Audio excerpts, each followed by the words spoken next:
Descubriendo.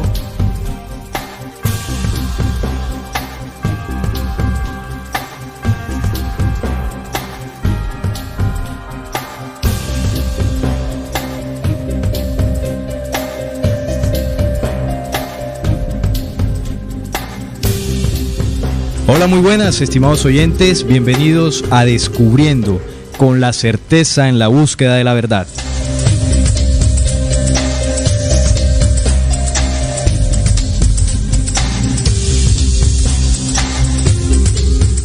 Descubriendo es un programa investigativo que está dirigido a todas aquellas personas que siempre han buscado incesantemente esa luz de la verdad.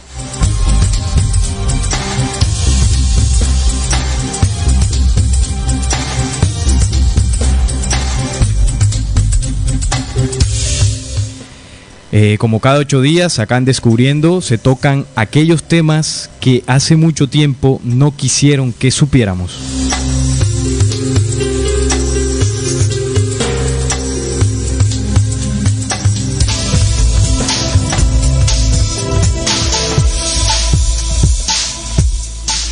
Cabe recordar que todas aquellas temáticas, todas aquellas exposiciones que acá entregamos en la mesa de trabajo de Descubriendo, bajo ninguna circunstancia pretenden presentarse ante ustedes como una verdad absoluta. Eso sería, pues, faltar el respeto a todos aquellos quienes nos escuchan.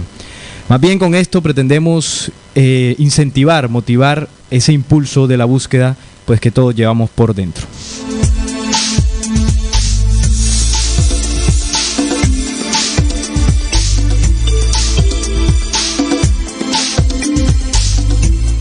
Recuerden que estamos transmitiendo en vivo desde Barranquilla, Colombia, gracias a la señal online de Radio Cultural Planeta Conciencia, la nueva forma de sentir y pensar en la radio. Y su nuevo link, www.rcpc.co.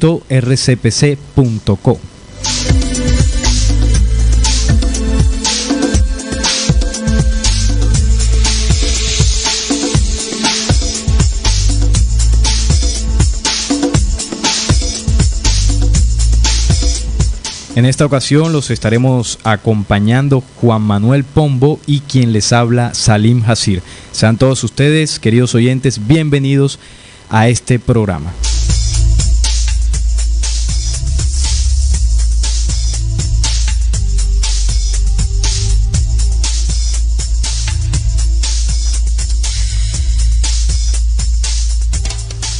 Bueno, voy a proceder a saludar a mi compañero de mesa de trabajo el día de hoy, Juan Manuel Pombo. ¿Cómo estás, Juan Manuel? Muy bien, Salim, aquí ya dispuestos a arrancar con este gran tema y darles la bienvenida a nuestros queridos oyentes, pues para su programa Descubriendo. Así es, Juan Manuel. En unos segunditos nada más, querida audiencia, estaremos comenzando este tema del día de hoy, Descubriendo. Así que quédense allí pegaditos, en unos segundos regresamos. Sean todos ustedes bienvenidos. Y pues como estamos acostumbrados acá cada 8 días en la mesa de trabajo de este programa investigativo de Radio Cultural Planeta Conciencia, traemos aquellos temas, aquellas investigaciones pues bastante espinosas, como pues solemos decir acá, bastante complejas de tocar, porque son investigaciones temáticas que pues hace muchísimo tiempo se dijeron que eran prácticamente intocables. Entonces hoy estaremos tocando uno de esos temas y es precisamente el tema de Juan el Bautista. Juan el Bautista, el hombre, pues ese hombre que bautizaba en el desierto, aquel que bautizó a Jesús y que llamaba al arrepentimiento. Ese que lo encontramos en el documento bíblico, en el Nuevo Testamento. Hoy estaremos haciendo un repaso histórico precisamente de este personaje, todo lo que nos enseñó, lo que dejó consignado allí en esos documentos, y estaremos dándole un análisis no religioso, no bajo el velo religioso pues que se nos ha enseñado de Juan, sino más bien como lo hemos venido haciendo desde hace algún tiempo con estos mensajeros de la antigüedad, estos personajes que dejaron un legado que hoy en día es necesario recuperar para que esa información llegue hasta nosotros, ¿no? Y podamos comprenderla, interpretarla y, lo más importante, aplicarla. Entonces, hoy estaremos tocando un personaje más, pero muy importante, que como lo fue Juan el Bautista. Juan el Bautista, pues que alrededor de él hay mucha creencia, mucho mito. Incluso hay un ritual que se llama el bautismo hoy en día, que intenta replicar lo que él hacía en el río Jordán, y era pues echar agua en la cabeza a las personas que llegaban para ser bautizadas. Entonces vamos a analizar ese tema del bautismo y todas aquellas cosas que Juan decía, que Juan proclamaba, para interpretarlas, ¿no? Y traerlas a este tiempo y espacio para darles vida en nosotros, que es lo importante. No dejarlo solamente allí en la letra muerta del documento bíblico, sino traerlo. Entonces estaremos compartiendo esta temática el día de hoy. Así que bueno, los invito a todos ustedes, queridos oyentes, a que por medio de nuestro chat nos compartan información, comentarios, algo que ustedes quieran aportar, cualquier cosa que quieran decirnos para enriquecer este programa del día de hoy, que pues es sumamente interesante. Y recuerda, Juan Manuel, quisiera que nos recordaras los distintos personajes que hemos tocado, para que nuestros oyentes no solamente se queden con el de hoy, sino que vayan a la zona de descargas y allí complementen toda esta información.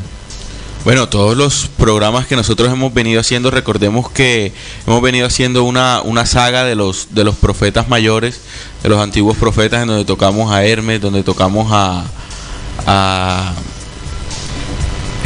tocamos a Hermes, tocamos a Pablo de Tarso. Se tocó en el programa anterior, en el programa que hicimos sobre Tupac Amaru, claro. Tupac Amaru, este libertador de las tierras del Perú. Y bueno, estuvimos analizando, fue un programa muy interesante que invito a los oyentes a que lo descarguen y complementen. También hablamos sobre Simón Bolívar y Sucre, los libertadores de la Gran Colombia.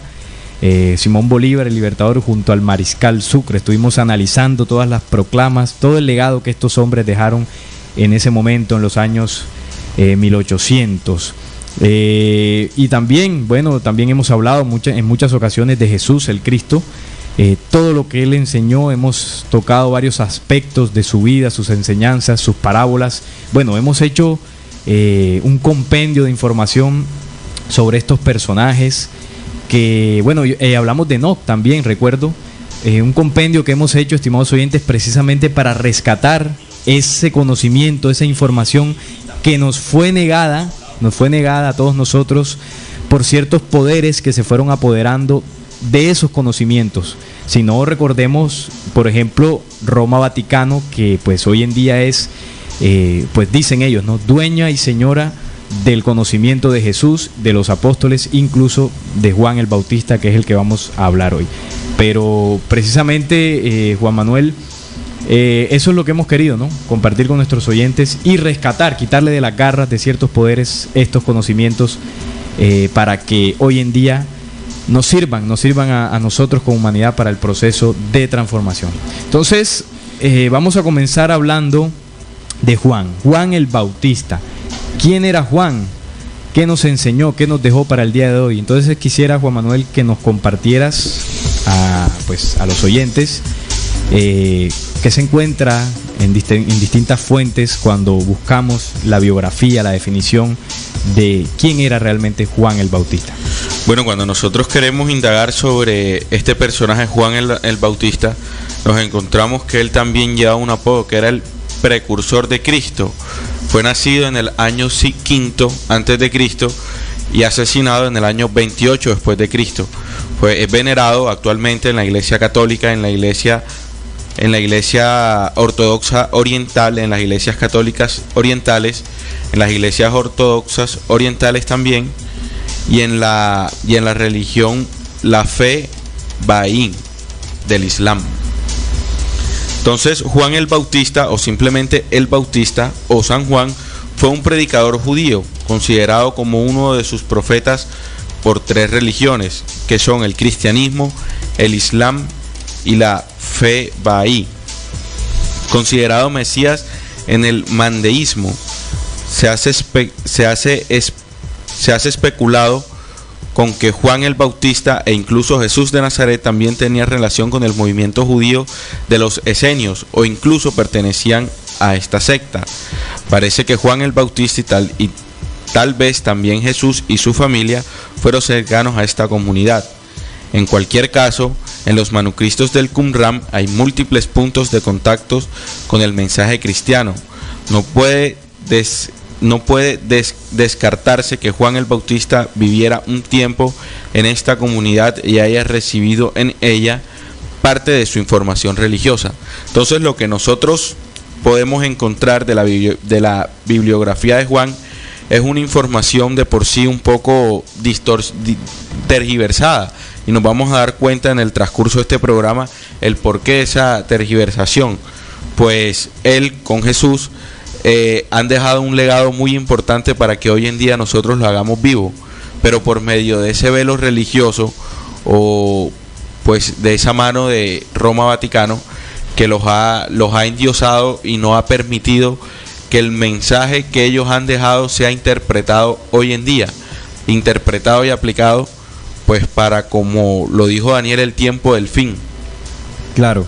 Bueno, hay algo que me llama la atención de esta definición que uno se encuentra en distintas fuentes, en este caso internet, y dice que Juan es considerado como un profeta por las 3 grandes religiones, o bueno, por 3 religiones, que es el cristianismo, el islam y la fe bahaí, considerado incluso Mesías por el mandeísmo. Entonces, aquí hay algo de lo que veníamos hablando al principio, y es, digamos, la manipulación o la intención de tomar a estos personajes y encasillarlos en un solo movimiento, religión. En este caso, estas religiones, el cristianismo, que es la más, digamos, la que tiene o la que se adjudica ciertas autorías o ciertos profetas como si fuesen de ellos solamente, el islam y la fe bahaí. Entonces, fíjate lo curioso, ¿no? Entonces quiere decir que si tú quieres tener acceso a la información, al conocimiento que Juan transmitía, solamente lo podrás recibir en esas religiones, porque pues aquí, según la definición, eso es lo que nos da a entender. También en el mandeísmo. Entonces, eso es lo que ha ocurrido, ¿no?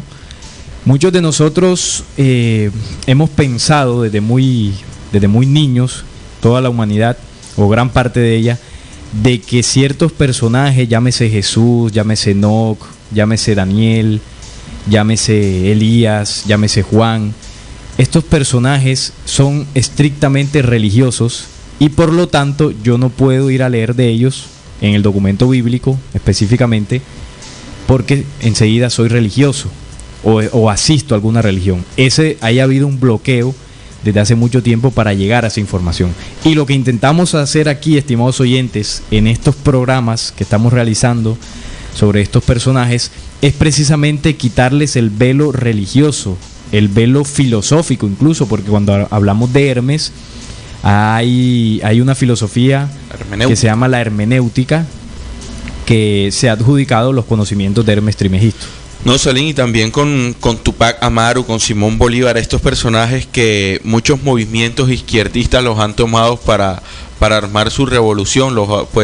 En los programas que hemos hecho, si los queridos oyentes se lo descargan, van a darse cuenta que lo que hemos hecho es tratar de quitarles ese velo a estos personajes que la sociedad les ha impuesto, para que su mensaje no fluya como fue la labor de que ellos vinieron a hacer en esta vida, que su mensaje fluya y sea algo práctico y aplicativo, y además lo podamos entender, pues precisamente para pues no darles ese velo religioso ni físico, sino que lo veamos como una estructura que nos sirva a nosotros hoy en día. Claro, sí, cabe siempre aclarar, estimados oyentes, que esta es la visión de la mesa de trabajo Descubriendo. Aquí pues no pretendemos, como lo dije en la introducción, imponer ninguna verdad.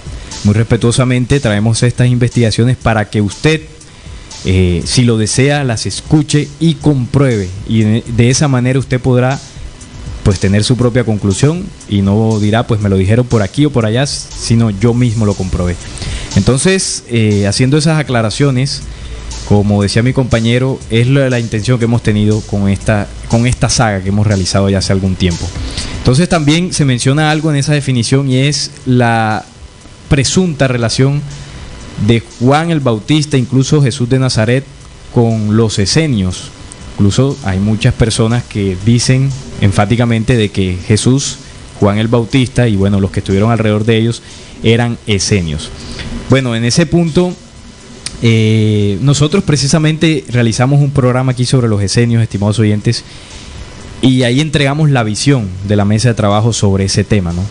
Ahí dejamos claro de que en ningún momento Jesús, ni sus apóstoles, ni Juan visitaron esa comunidad o estuvieron allí bajo ningún punto de vista aprendiendo de ellos o recibiendo formación. No, allí tocábamos el tema de los esenios, ¿no? Como aquella comunidad que pues habitó antes de la llegada de Cristo allá en Israel, que se alejaron del templo judío, de las enseñanzas mosaicas, porque no estuvieron de acuerdo con muchas de las cosas de las que allí se decía, ¿no? Entonces ellos se apartaron del templo del Sanedrín y tuvieron acceso a otros libros, a otros conocimientos que iban en contra de lo que a ellos les habían enseñado en la tradición judía, y decidieron apartarse y decidieron empezar a preparar la venida o el advenimiento del Mesías, pero no el que anunciaba la ley mosaica, ese Mesías guerrero, sino la venida de Jesús. Entonces, para que ustedes, queridos oyentes, profundicen, amplíen la visión, les recomiendo que descarguen el audio que hicimos sobre los esenios, y bueno, allí ustedes tendrán herramientas para disipar ciertas situaciones que hace mucho tiempo se dijeron que eran pues verdad absoluta e intocables. Bueno, entonces entremos, Juan Manuel y oyentes, de lleno a lo que es el documento bíblico, porque ahí es donde se encuentra la vida y la historia de Juan el Bautista.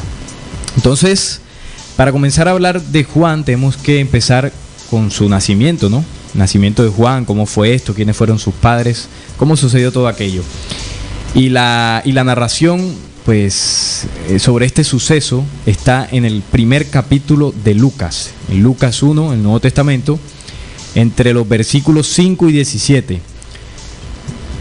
Dice lo siguiente: hubo en los días de Herodes, rey de Judea, un sacerdote llamado Zacarías, de la clase de Abías. Su mujer era de las hijas de Aarón y se llamaba Elisabet.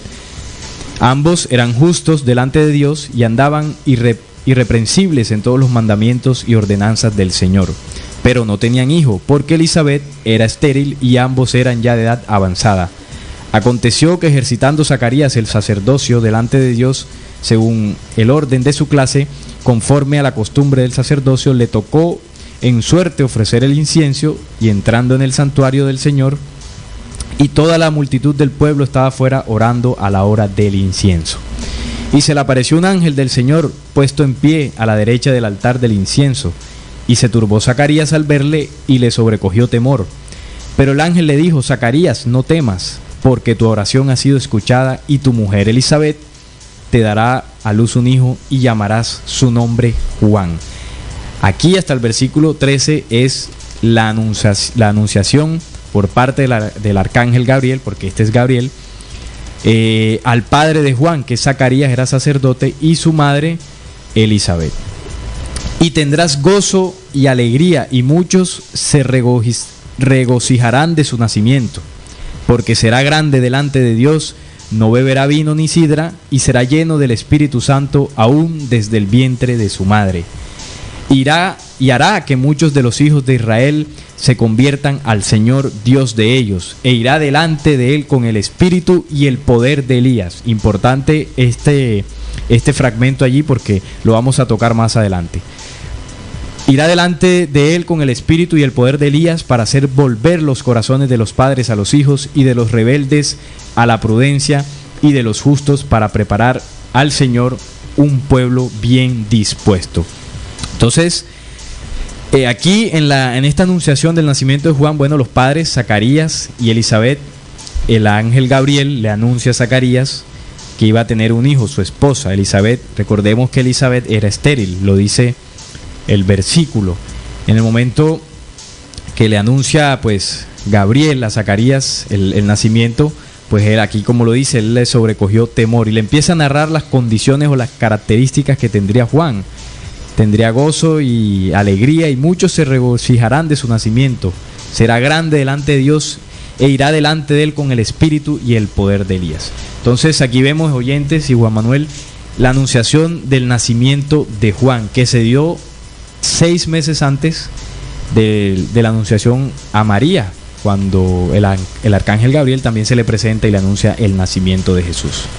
Pues algo que me llama poderosamente la atención de todo este versículo es que Juan, desde su nacimiento y desde su voz a voz, ¿no? que Gabriel le vino a decir a Zacarías, lo contemplaba como un ser grande, con una gran labor pues en ese momento del planeta, que era pues preparar la venida del Señor, que dice a lo último, para preparar al Señor un pueblo bien dispuesto, con la condición que él tenía, que no bebería ni vino ni odre, pues él sería uno de los preparadores del camino del Señor. Claro, como le llamaba Juan, el precursor de Cristo, porque recordemos que Juan empezó su labor, su trabajo, antes de que Jesús empezase el suyo. Juan fue preparando precisamente en ese momento a la gente para la venida de Jesús, del Señor, como dice el versículo. Y llevándolo a esta época, Salim,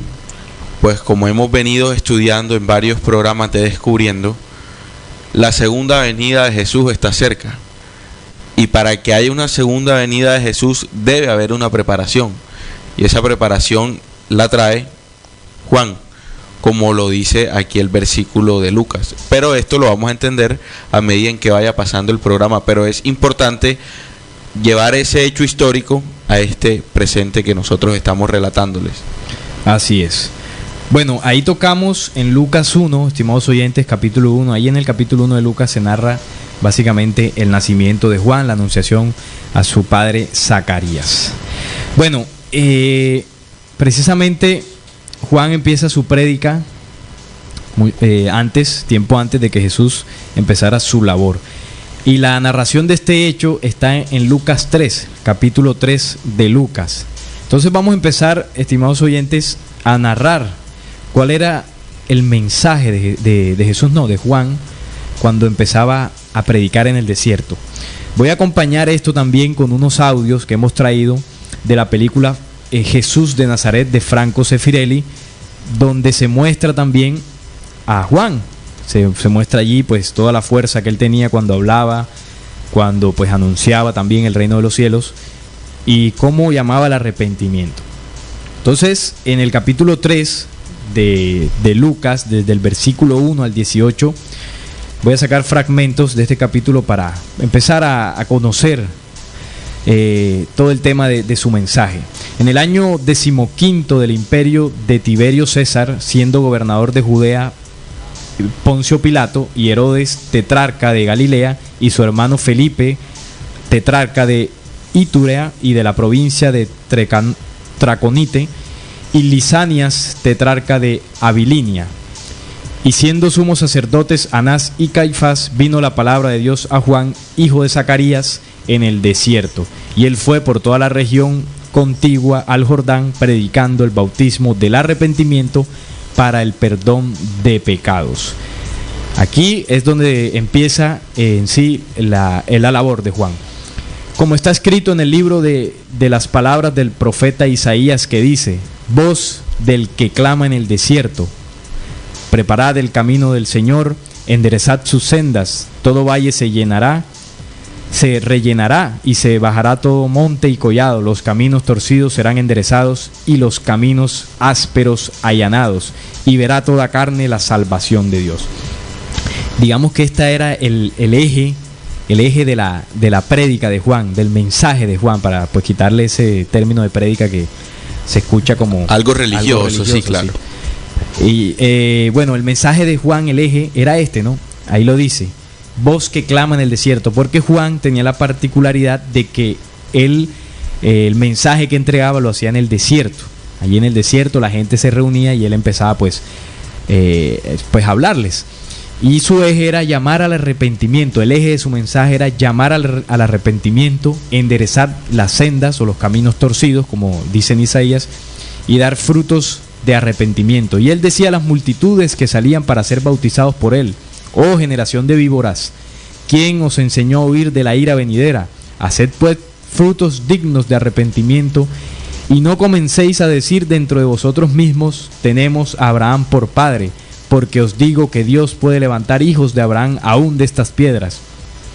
Y ya también el hacha está puesta a la raíz de los árboles, por tanto todo árbol que no dé buen fruto se corta y se echa en el fuego. Y la gente se preguntaba diciendo entonces: ¿qué haremos? Y respondiendo él les dijo: el que tiene 2 túnicas dé al que no tiene, y el que tiene que comer haga lo mismo. Bueno, aquí vemos un fragmento de su mensaje. Juan era bastante fuerte en el momento de su prédica, de su mensaje más bien, y él decía: haced pues frutos dignos del arrepentimiento. Y en ese momento los judíos decían: tenemos por padre a Abraham. Claro, porque ellos, al ser el Dios elegido de este Dios del Antiguo Testamento, hijos de los patriarcas Abraham, Isaac y Jacob, pues se sentían ya justos. Claro. Exacto. Y Juan les decía: no digáis que tenemos a Abraham por padre, porque os digo que Dios puede levantar hijos de Abraham aún de estas piedras. Y ya también el hacha está puesta en la raíz de los árboles, por tanto el árbol que no dé buen fruto es cortado y echado al fuego. Ahí Juan lanza una sentencia tremenda, porque está diciendo, y ahora lo vamos a escuchar en el audio, estimados oyentes, que no es suficiente en este caso, en esa época, cuando ellos decían ser hijos de Abraham. Y ser hijos de Abraham significaba ser el pueblo, o hacer parte del pueblo elegido. Y él ahí fue claro y dijo: a mí no me vengan con ese cuento de que ustedes son hijos de Abraham. Si no dan frutos de arrepentimiento, de transformación, ahí me mandó la sentencia. El hacha está puesta en la raíz de todo árbol que no dé buen fruto, y será echado en el fuego. Pero vamos a animar esto con un audio que hemos traído en la mesa de trabajo sobre esa prédica o ese mensaje de Juan, y es precisamente un fragmento de la película de Franco Sefirelli, donde se muestra este personaje de Juan en el momento que enseñaba en el desierto. Escuchemos.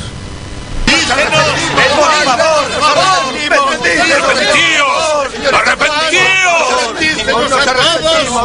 ¡Que el reino de los cielos está cerca! ¡Ha llegado el momento! ¡El gran y terrible día del Señor está cerca! ¡Arrepentíos y cambiad de vida! Todos los valles serán elevados, las montañas y colinas arrasadas, los caminos tortuosos enderezados y los accidentados allanados. Dios os guió desde Babilonia para que le sirvierais, pero le habéis traicionado. Estáis avisados. ¡Huid! ¡Huid!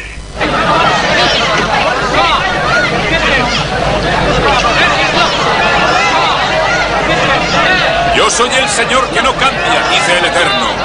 Y vosotros tampoco habéis dejado de ser los hijos de Jacob. Desde los tiempos de vuestros antepasados habéis estado descarriados y no habéis observado mis leyes. Si vosotros volvéis a mí, yo volveré a vosotros, dice el Señor. No creáis que os salvaréis por vuestros rituales, por ir al templo. No son sacrificios lo que pide el Señor. No traigáis más ofrendas vanas, dice el Señor. No me complace la sangre de novillos ni corderos. El sacrificio que pide Dios es un corazón arrepentido. ¿Qué hacemos para salvarnos? Cambiad vuestro corazón. Tomad el camino recto. El Señor dice: mis caminos no son vuestros caminos. ¿Por qué crees que no conocemos el camino de la salvación? Conocemos la ley tan bien como tú e intentamos obedecerla. Somos los hijos de Abraham. Siempre hemos observado la ley. Aquellos de vosotros que os creéis justos y píos, os digo que tenéis que traer los frutos del arrepentimiento. No os contentéis diciendo: Abraham era nuestro padre y eso basta para salvarnos. El Señor podría coger cualquiera de estas piedras y convertirla en un hijo de Abraham.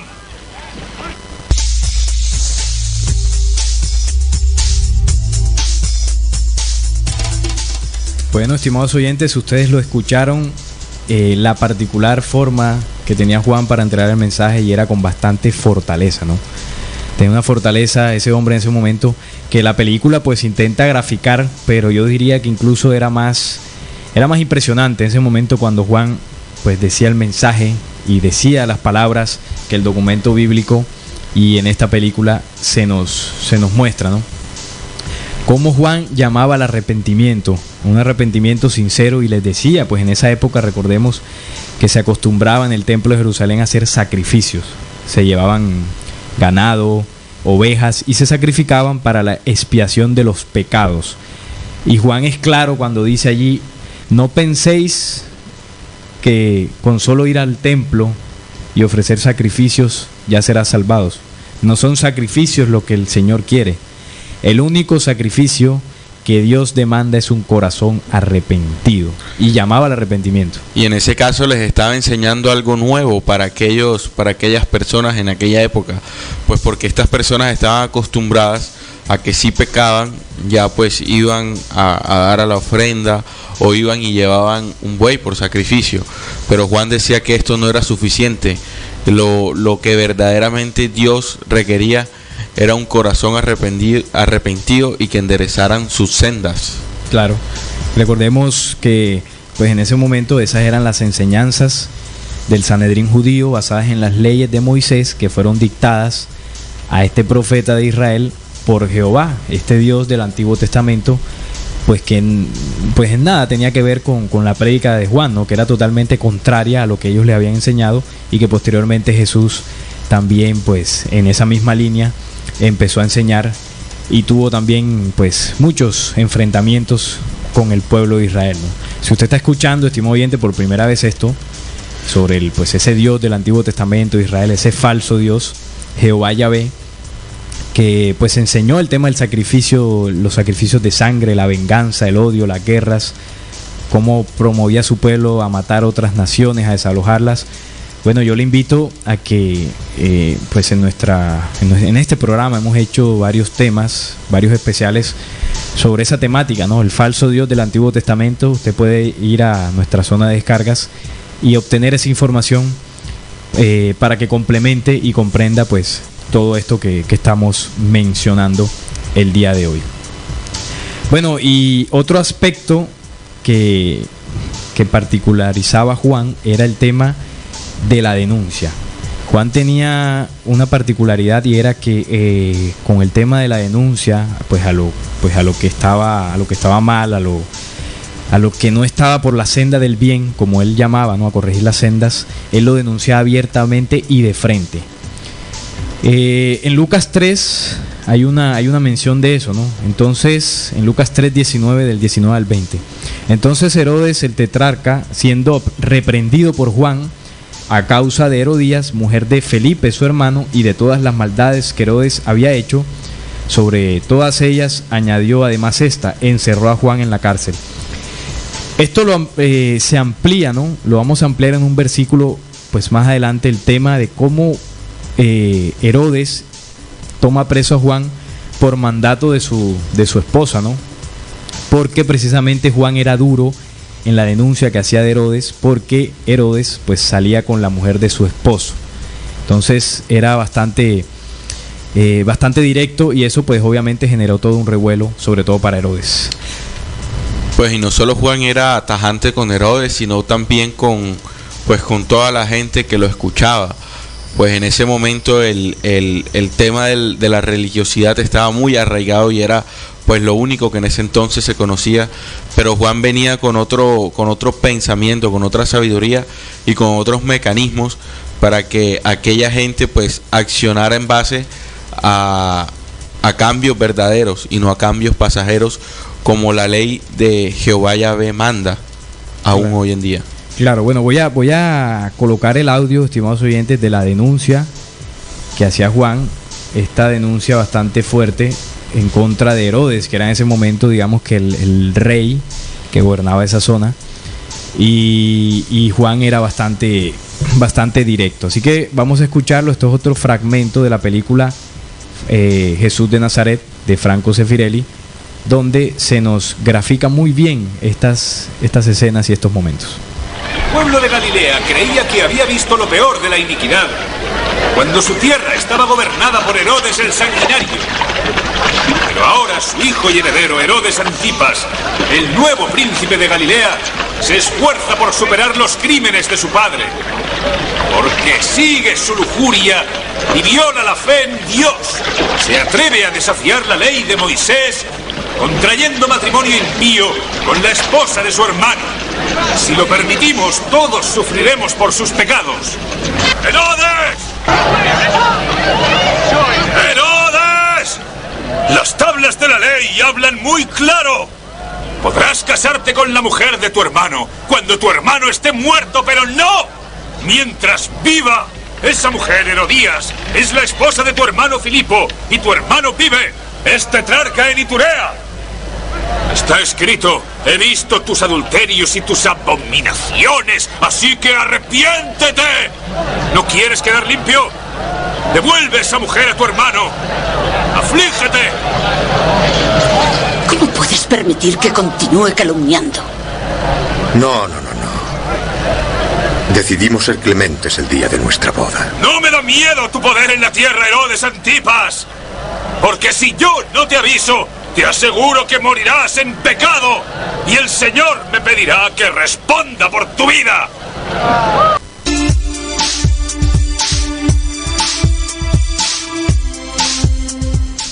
Bueno, evidentemente Juan el Bautista pues tenía una fortaleza, ¿no? Y tenía los pantalones bien puestos para decirle de frente a Herodes lo que era evidente, ¿no? Lo que estaba haciendo, y era que estaba saliendo con la mujer de su esposo mientras él aún vivía.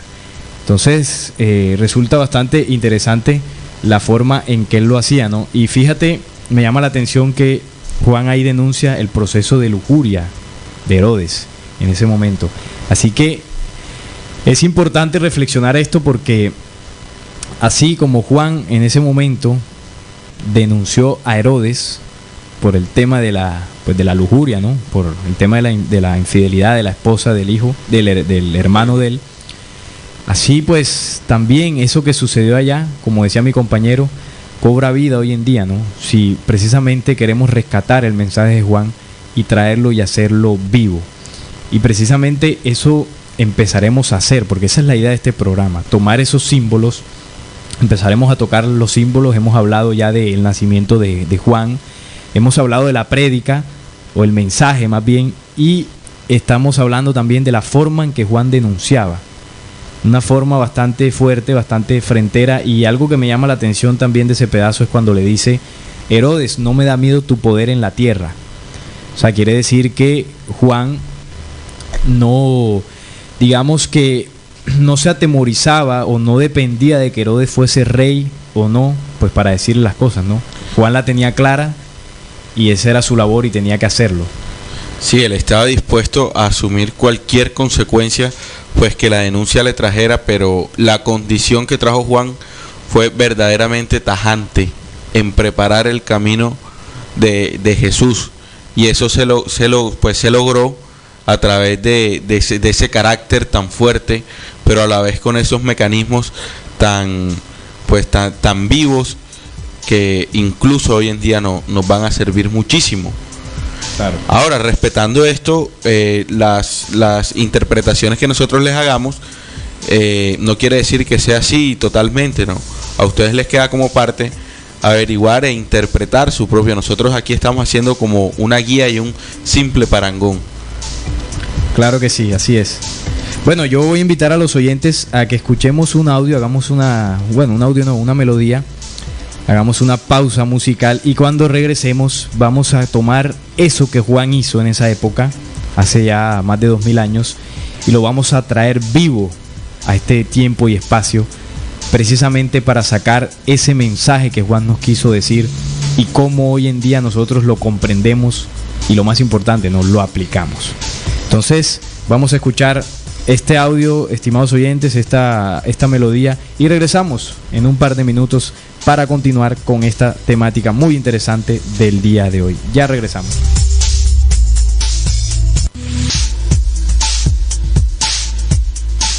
Bueno, y regresamos acá descubriendo con este tema tan interesante del día de hoy, el tema de Juan el Bautista, aquel hombre que clamaba en el desierto. La voz, yo soy la voz de aquel que clama en el desierto. Bueno, vamos a empezar, Juan Manuel, a tocar los símbolos de la vida de Juan, las enseñanzas que nos dejó para el día de hoy. Y vamos a empezar precisamente con su mensaje. El mensaje de Juan, cuando él llamaba al arrepentimiento, decía, corregid las sendas y dar los frutos de ese arrepentimiento. Mucha atención a esto, estimados oyentes, porque aquí Juan nos enseña una mecánica de espíritu, pero no el espíritu aquel que nos enseñaron en filosofías y en religiones, el místico aquel, no. Una mecánica de espíritu aplicable en la vida diaria. Y es precisamente lo que Juan nos dejó allí, codificado, para que nosotros tengamos acceso a ello en la interpretación y empezamos a hacerlo vivo. Bueno, cuando Juan decía, precisamente mi compañero Juan también, decía, arrepentíos, corregid la senda y dad frutos del arrepentimiento. Ahí hay una mecánica, y cuando Juan decía arrepentíos, Juan Manuel, ¿a qué se refería? Cuando decía arrepentíos, tomad la senda del bien y dar los frutos. Pues el arrepentimiento parte del pecado en que yo me he ahogado en esta vida que yo tengo ahí. Cuando yo reconozco el pecado, ahí es cuando viene el arrepentimiento. El hacer lo contrario a lo que yo venía haciendo sería enderezar las sendas. Por ejemplo, cuando él estaba denunciando a Herodes con su lujuria, muchas veces nosotros andamos en esa lujuria. Y cuando llama a Juan o escuchamos el mensaje de Juan, lo que nosotros estamos invitados a hacer es reconocer ese error y enderezarlo. Claro. Y Juan nos da las mecánicas para nosotros hacer ese cambio. Un cambio que, una transformación que duele, pero que es necesario para que el camino esté libre para cuando venga el anciano de días, como lo llamaba Daniel. Bueno, sí, el arrepentimiento. Bueno, el arrepentimiento, como tú lo has dicho, es precisamente hacer una reflexión profunda de todos aquellos errores que me han hecho, digamos que tener muchas situaciones adversas a lo que muchas veces mi voluntad desea, ¿no? O sea, cometer errores y que después nos arrepentimos de ellos, pero que ese arrepentimiento no es del todo sincero porque después lo volvemos a hacer. Entonces Juan, cuando dice el arrepentimiento, o más bien el sacrificio, entre comillas, que el Señor demanda, es un corazón arrepentido. Y es un arrepentimiento de corazón. Es tomar todo aquello negativo, todos aquellos vicios, problemas, situaciones que he hecho en contra mía y en contra de los demás, y hacer una revisión de ellos, reflexionarlos y reconocerlos. Ahí es donde está el arrepentimiento de corazón. Así es. Cuando Juan habla de corregir la senda, tomar el camino del bien, es empezar a generar procesos, situaciones, mecánicas que me ayuden a que eso que yo identifiqué en el arrepentimiento me ayuden a corregirlo. Empezar, por ejemplo, el ejemplo que tú ponías, el de la lujuria, el tema de la lujuria, y es ahí donde entra la denuncia que Juan le hacía a Herodes, ¿no? El tema de la lujuria, porque no solamente es allá Herodes, recordemos que esta humanidad, nosotros como humanidad, hemos estado muy desviados y alejados de lo que es la sexualidad original, y hemos degenerado nuestro primer lobosol, nuestro primer chakra. Aquí en esta emisora hay muchos audios sobre la temática de los chakras, cómo nosotros allí hemos degenerado, pero cómo también se nos entregan herramientas para limpiarlo, ¿no? Incluso desde el Apocalipsis, cuando habla en Apocalipsis 2 y 3, el mensaje a las iglesias, ese mensaje que dejó codificado allí Jesús en el mensaje a Juan a través de Gabriel, el mensaje a las 7 iglesias, ¿no? Y habla en el primero, ¿no? Yo conozco tus obras, Arrepiéntete, haz tus primeras obras, arrepiéntete, porque si no vendré pronto a ti y quitaré el candelero de su lugar. Ahí está hablando del primer logosol. Cómo en ese proceso de generación, si no se hacen las primeras obras de arrepentimiento, de cambio, de limpieza, pues perderemos identidad sexual y, hombre, todo tipo de enfermedades, porque recordemos que la degeneración de nuestro espíritu, lo que genera, pues a largo o corto plazo, son enfermedades en el cuerpo físico. Ya es la última manifestación, la última señal de que el cuerpo te está diciendo pues que algo anda mal. ¿Y cómo estamos hoy en día, hombre? ¿Cuántas enfermedades de transmisión sexual hay? ¿Cuánta degeneración? ¿Cuánto proceso pues de infidelidad? ¿Cómo está hoy en día la imagen del hombre, la imagen de la mujer en el tema de la sexualidad? Todo eso tenemos que reflexionarlo, y cómo esa denuncia que Juan decía o tenía en ese momento o la enseñaba, cómo cobra vida hoy precisamente en el tema de la lujuria. Porque hay otro símbolo que Juan cumple, como lo decía el profeta Isaías en el capítulo 40, versículos 3 y 5. Voz que clama en el desierto, preparad el camino del Señor, enderezad calzada en la soledad a nuestro Dios. La voz que clama en el desierto. Ese código, ese símbolo es muy importante, porque Juan tenía esa particularidad, ¿no? Él, el mensaje que daba lo hacía en el desierto. ¿Y cómo eso cobra vida hoy, Juan Manuel? ¿Qué podrías interpretar tú de eso? Bueno, esa voz que clama en el desierto, llevándolo al interno, pues a la vida misma, a mi cuerpo, es esa voz que sale desde el corazón, que nosotros muchas veces, atormentados en la razón por este bombardeo permanente que el sistema nos ofrece, nosotros caemos en él. Muchas veces cuando nosotros vamos a actuar de una forma en que sabemos que es negativa, pero aún así nuestra razón nos impulsa a hacerlo, pero hay una voz que te dice que no lo hagas, y generalmente nosotros no le prestamos atención a esa voz, y esa es la voz de Juan, la que viene desde allá adentro, que nos dice que por ese camino no es, que por ahí la vamos a embarrar, pues vamos a cometer errores, y de alguna manera u otra, esa es la interpretación que yo le doy. Sí, bueno, la voz que clama en el desierto. Hay que analizar primero entonces cuál sería ese desierto, el desierto del hombre. El desierto, pues el desierto es un lugar árido, que no hay vida. El desierto es un lugar que pues no tiene ningún tipo de alimento, no tiene frutos, no hay agua prácticamente. Entonces, con esa definición que tenemos de desierto, hay que llevarlo al interno, ¿no? Esa voz que clama en el desierto no es más que aquella voz que grita, que llama en el desierto de los vicios del hombre, de las problemáticas, de los errores, de las preocupaciones, de todas aquellas acciones que van en contra de la vida misma, pues de la persona, de uno mismo y de los demás. Ahí es donde clama la voz, en ese desierto del hombre, en el desierto de su pensamiento, porque pues gracias a la manipulación de hace miles de años se nos han enseñado ciertas cosas que hemos aceptado como verdad, y resulta que esas cosas que hemos aceptado como verdad no son tan así si profundizamos en ellas, si buscamos el origen de ellas, y eso pues es trabajo de cada quien. Ese es el desierto del hombre, el desierto de su corazón, el desierto de su cuerpo, el desierto de su mente, y ahí es donde la voz de Juan clama al arrepentimiento, ese momento donde pues cada uno de nosotros puede cometer un error y siente en lo más profundo de su corazón el deseo de corregir, de arrepentirse, pero como no es un arrepentimiento de corazón, pues lastimosamente se vuelve a cometer. Y es precisamente ese volver a cometer lo que vamos a tocar un poco más adelante cuando es asesinado Juan, porque allí también hay un símbolo.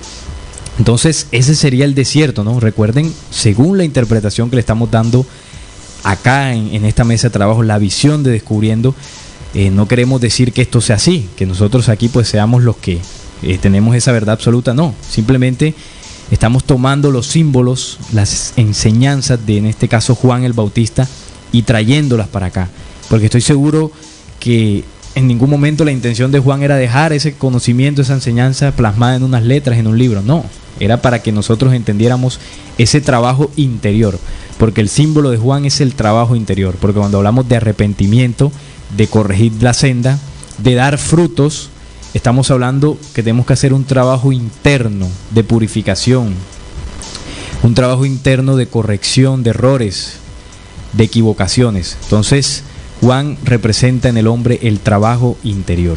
Y hay una particularidad de Juan también, ¿no? La forma en que él estaba vestido. Quisiera, Juan Manuel, que nos relataras allí en el documento bíblico ese fragmento donde se menciona la vestimenta de Juan. Bueno, como característica está escrito en Mateo 3, en el versículo 4, que dice: y Juan estaba vestido de pelo de camello y tenía un cinto de cuero alrededor de sus lomos, y su comida era langostas y miel silvestre. Bueno, hay un símbolo muy interesante ahí, es la vestimenta de Juan. Juan estaba vestido de piel de camello. Resulta, estimados oyentes, que la piel de camello en esa época simbolizaba o significaba el trabajo, la piel de camello. Incluso hay un dicho muy popular acá en la costa caribe de Colombia, en Barranquilla, pues desde donde estamos transmitiendo, hay un dicho muy popular que dice la gente, ¿no? Dice: estoy camellando. Esto acá, estimados oyentes, significa estoy trabajando, estoy camellando. O sea que vemos cómo esta frase se desprende de eso, pues, de hace mucho tiempo, ¿no? El significado del camello, de la piel de camello. Además, el camello es un animal que en el desierto se usa precisamente para transportar no solamente personas, sino enseres, equipaje, y es un animal que resiste ese trabajo duro por su contextura física, por su condición interna y demás. Entonces, fíjense la condición que hay que tener, pues, cada ser humano que así lo interprete y lo haga vivo en ese trabajo interior, y es el trabajo diario, ese trabajo diario de corregir errores, de reflexionar, de enderezar esa senda y entregar los frutos de esa transformación. Por eso Juan le decía a los fariseos: aquellos que se creen justos deben traer los frutos del arrepentimiento. Porque yo puedo decir aquí: no, pero es que yo no hago aquello, ya yo no hago lo mismo de antes, yo soy justo porque de pronto pertenezco a tal o cual religión, a tal o cual filosofía, pero resulta que internamente pues no es tan así, es de dientes para afuera, pero internamente el trabajo pues todavía le falta mucho, y eso solo lo comprende y lo sabe aquella persona que haga el primer paso, ¿no? El arrepentimiento, esa reflexión para saber en qué estoy fallando. Y de allí es donde parte lo que decía Juan, que lo que demanda el Señor no son sacrificios, sino un corazón arrepentido, y de ese corazón arrepentido va a salir un gran árbol que va a dar un gran fruto, que es el fruto esperado de cada uno de nosotros en esta humanidad, a esta hora y en esta encarnación.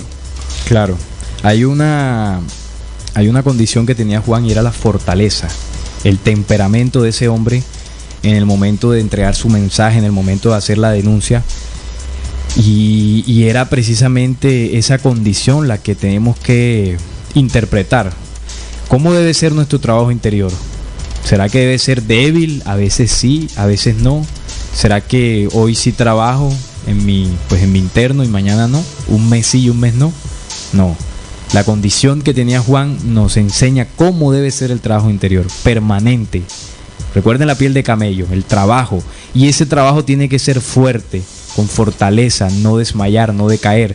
Porque incluso Juan, en el momento que lo arrestan, en el momento que lo iban a decapitar incluso, nunca perdió esa claridad y esa fortaleza.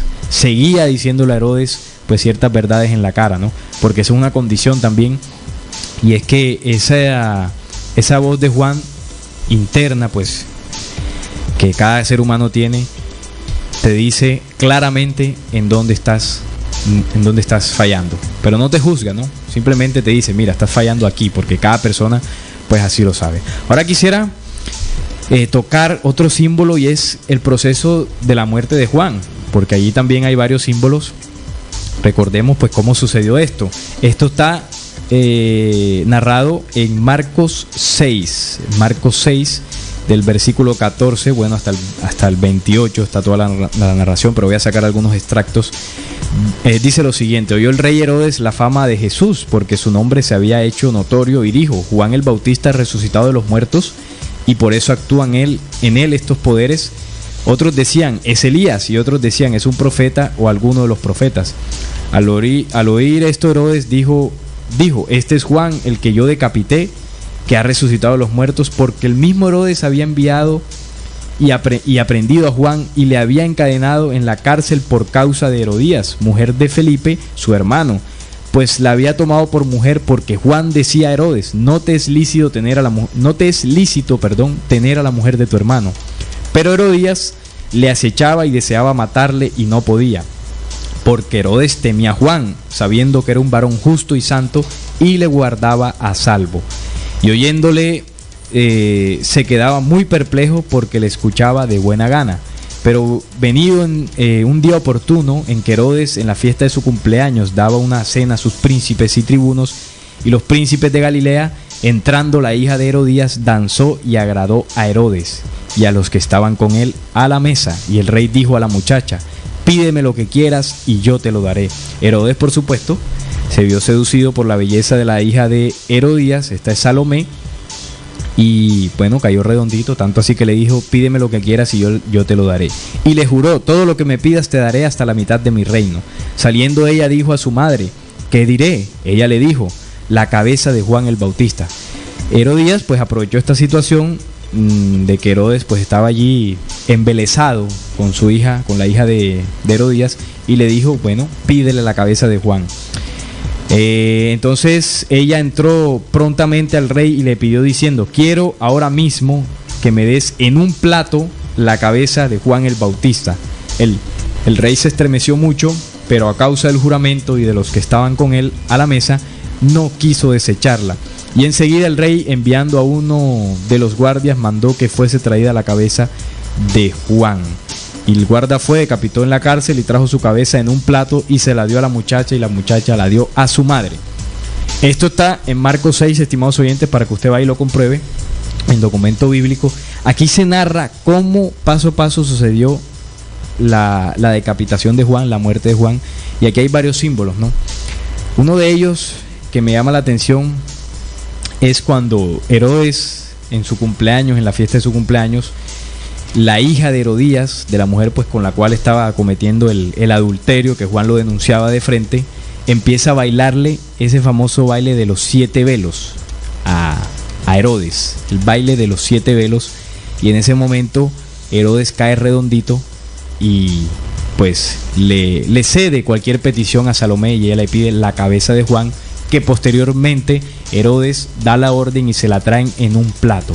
Ahora, ¿cómo podríamos, si estamos hablando de que Juan representa el trabajo interior en el hombre, con toda esa fortaleza, con todo ese trabajo diario, con ese identificar de errores, corregirlos, y con esos frutos pues que tenemos que dar, esos frutos de transformación, de arrepentimiento, cómo nosotros tomamos ese símbolo de la muerte de Juan y lo traemos hoy para significar en qué momento nosotros asesinamos o decapitamos ese trabajo interior en nosotros? ¿Cómo lo interpretarías tú, Juan Manuel? Bueno, empezando por el baile de los 7 velos que esta mujer le ofrece a Herodes, interpretando por los 7 velos que hoy en día son los 7 pecados capitales que nos mantienen atados a esta tierra infértil que nos está ofreciendo el mundo. Recordemos cuáles son los 7 pecados capitales, ¿no? La lujuria, la gula, la avaricia, codicia, la pereza, la ira, la envidia y la soberbia.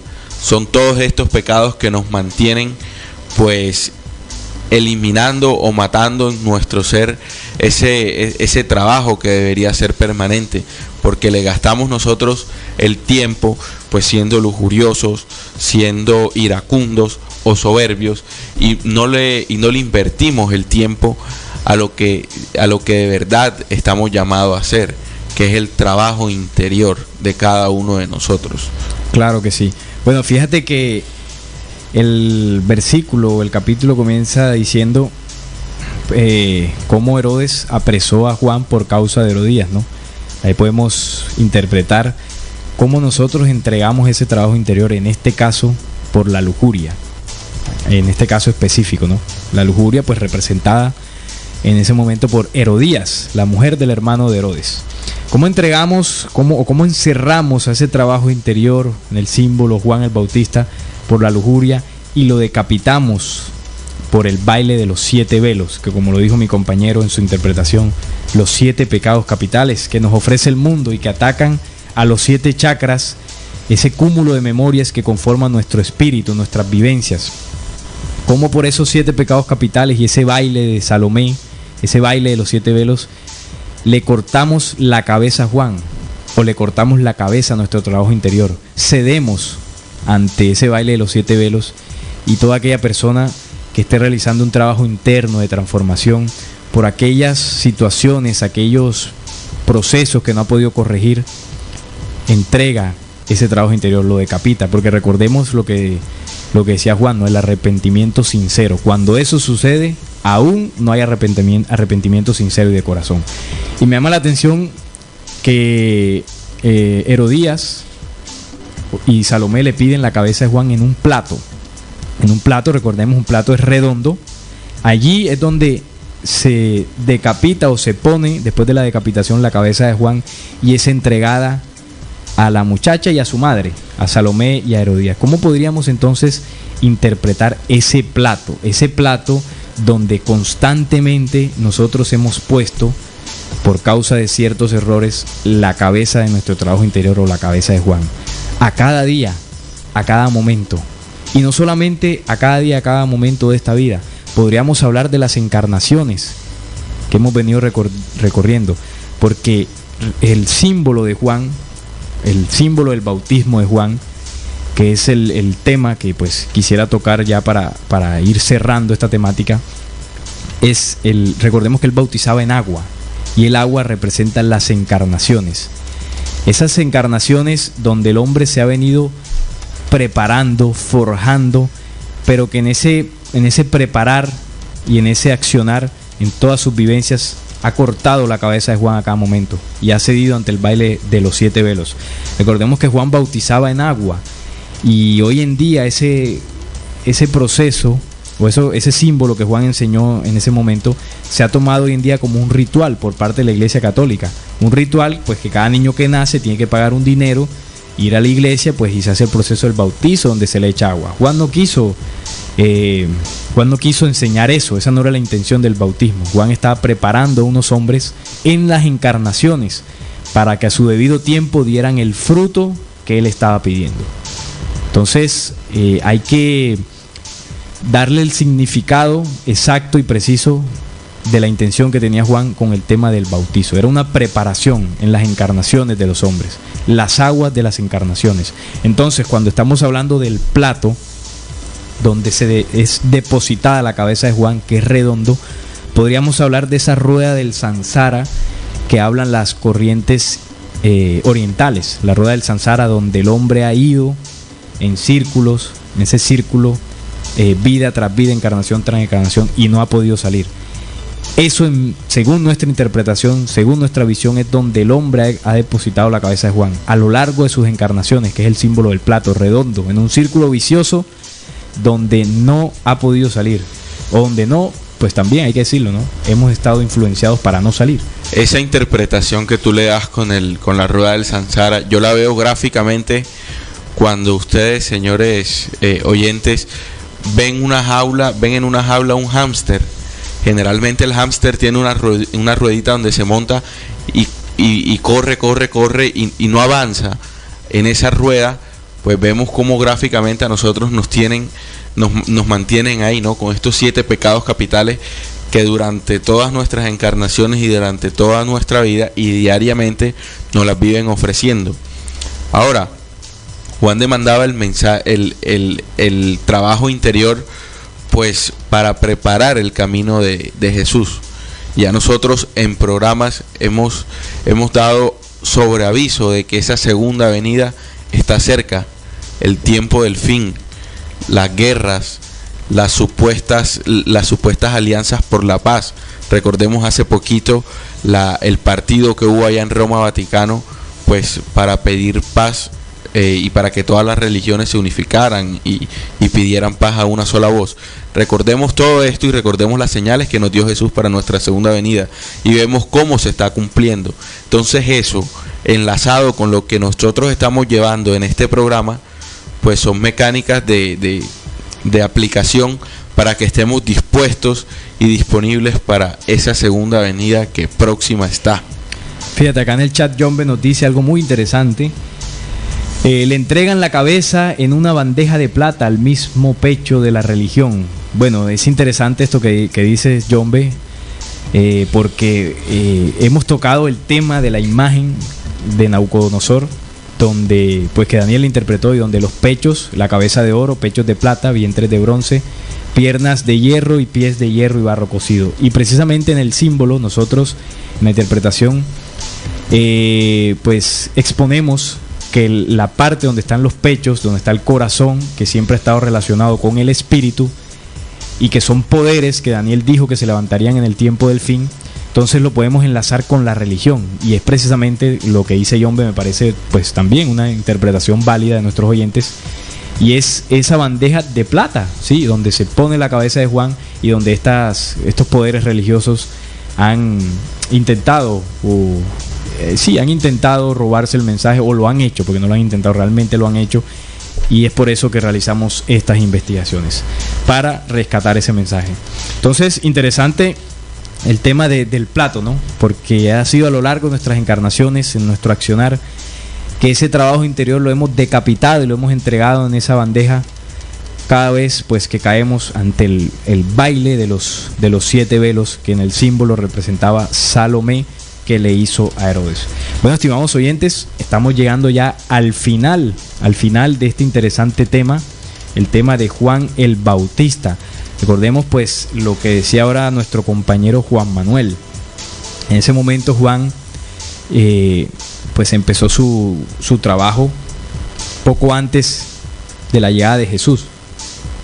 Inmediatamente Juan pues en su mensaje decía, ¿no?, preparar los caminos del Señor. Era un plan, digámoslo así, un plan, un cumplimiento, como el mismo Jesús se lo dijo a Juan cuando es bautizado por Juan en el río Jordán. Le dice, debemos cumplir con toda justicia. Era un plan que se tenía por parte de la luz, donde Juan es enviado primero a preparar el camino de Jesús, y posteriormente pues llega Jesús en ese momento a Israel. Así también, sí, así como estamos trayendo la interpretación de los símbolos de Juan en ese momento, debemos entender que ese proceso de segunda venida no solamente es externo. La segunda venida empieza en el hombre. Entonces tenemos que recordar lo que hablaban los mayas, por ejemplo, con el tema de la sincronización y el tema de esta energía cósmica que está llegando al planeta, para ajustar todo aquello que no esté en la línea del universo, de las leyes eternas, y ajustarlo a esa línea de la vida. Entonces ese rayo o esa energía cósmica que está llegando está impulsando a los hombres a que enderecemos la senda, precisamente a prepararnos para el nuevo día galáctico en el cual ya estamos entrando, o pues como Jesús también lo llamó, la segunda venida, ¿no?, que es el proceso pues de transformación consciente de esta humanidad. Entonces ese proceso de Juan de trabajo interior empieza pues en el momento que seguimos esa mecánica, ¿no?, arrepentidos, enderezar la senda y dar frutos, y de esa manera vamos preparando nuestro cuerpo, nuestro corazón, para que ese poderío del anciano se siente en nuestro corazón y pues sea una transformación consciente y completa en cada ser humano.